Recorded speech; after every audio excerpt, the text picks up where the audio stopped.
আমি চাচল টিচার্স ট্রেনিংয়ের পক্ষ থেকে আজকে আপনাদের ডিএলএড এর ফার্স্ট ইয়ার ইউনিট 7 জ্ঞান লাভের প্রক্রিয়া সম্পর্কে আলোচনা করব, মিন্স কগনিশন। তাহলে আজকে আমরা জেনে নিই যে জ্ঞান লাভের প্রক্রিয়া বলতে কি বুঝি।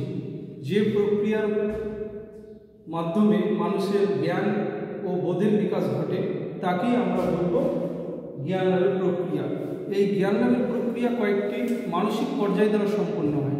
সেই পর্যায়গুলি কি কি সেটা আমাদেরকে জানতে হবে। চলুন তাহলে দেখে নিই। 1 নম্বর প্রত্যক্ষণ,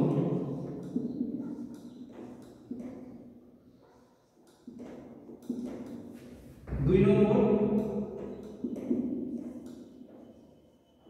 মনোযোগ,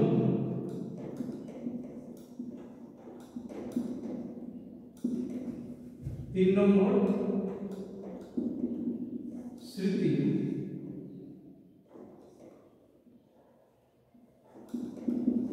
4 তাহলে এবার দেখে নিই যে প্রত্যক্ষণের মাধ্যমে আমরা কি করছি, এই বহির্জগৎ সম্পর্কে জানতে পারছি। আর তারপরে বলছে মনোযোগ।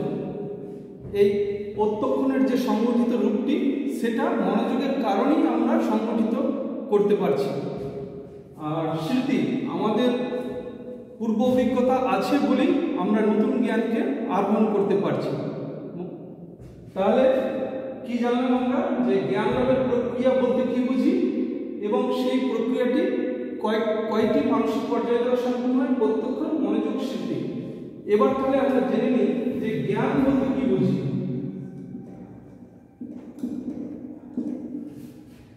আমাদের স্মৃতিতে সংরক্ষিত তথ্য হচ্ছে জ্ঞান। আমাদের স্মৃতিতে সংরক্ষিত তথ্যই হচ্ছে জ্ঞান। এর সঙ্গে আমরা জেনে নিচ্ছি প্রজ্ঞা বলতে কি বুঝি।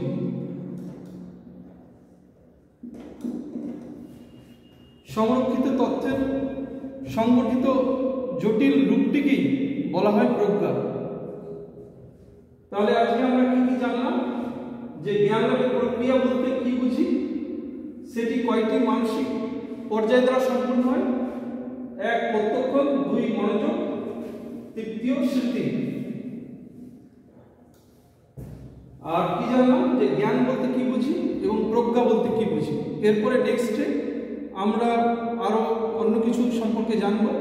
তাহলে এরকম ভিডিও পেতে গেলে আপনারা লাইক, শেয়ার এবং সাবস্ক্রাইব করতে ভুলবেন না।